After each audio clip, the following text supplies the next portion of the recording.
Elliot हमेशा से ही संशयवादी रहा था। भूत, अभिशाप, प्रेत बाधित शहर, इनमें से कुछ भी उसे परेशान नहीं करता था। इसीलिए जब उसने ब्लैक होलो की स्थानीय किंवदंती सुनी तो उसने इसे हंसी में उड़ा दिया। एक कोहरा जो फुसफुसाता है, बकवास, उसने उपहास किया। ब्लैक होलो जंगल में एक परित्यक्त गांव था जो समय और प्रकृति द्वारा निगल लिया गया था। किंवदंती कहती है कि कोहरे के दौरान प्रवेश करने वाले किसी भी व्यक्ति को फुसफुसाहटें सुनाई देती थीं, लुभाने वाली, विनती करने वाली, चेतावनी देने वाली, और अगर उन्होंने जवाब दिया तो उन्हें फिर कभी नहीं देखा गया। एलियट केवल एक टॉर्च और अपने फोन के साथ अकेले निकल पड़ा। रात में सन्नाटा छाया हुआ था जिसे केवल उसके जूतों के नीचे पत्तियों की चरमराहट ने तोड़ा था। वह ब्लैक होलो के बाहरी इलाके में पहुंचा। ठीक उसी समय पेड़ों के बीच से एक हल्की धुंध रेंग रही थी। पहले यह केवल कोहरा था, ठंडा, नम, उसकी त्वचा से चिपका हुआ। फिर उसने इसे सुना, एक फुसफुसाहट, एक सांस की तरह बेहोश। वापस मुड़ो। एलियट जम गया।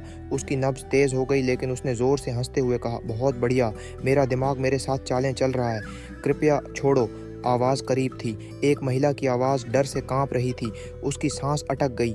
उसकी टॉर्च टिमटिमाने लगी और धुंध घनी हो गई। कोहरे में आकृतियां हिल रही थीं, छायादार आकृतियां जो बस नज़र से परे जा रही थीं। उसने एक कदम आगे बढ़ाया। एक नई आवाज़, गहरी, कर्कश बोली, रुको। उसकी रीढ़ के चारों ओर एक ठंडक फैल गई।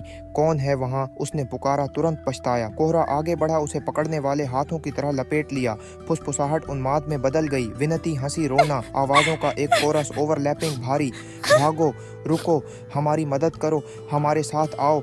इलियट लड़खड़ाते हुए पीछे लौटा। उसका दिल धड़क रहा था। कोहरे के अंदर छायाएं टिमटिमा रही थीं। खोखली आंखों वाले चेहरे और टेढ़े मुंह, हाथ हवा में पंजे मारते हुए बाहर निकले। फिर उसने उसे देखा।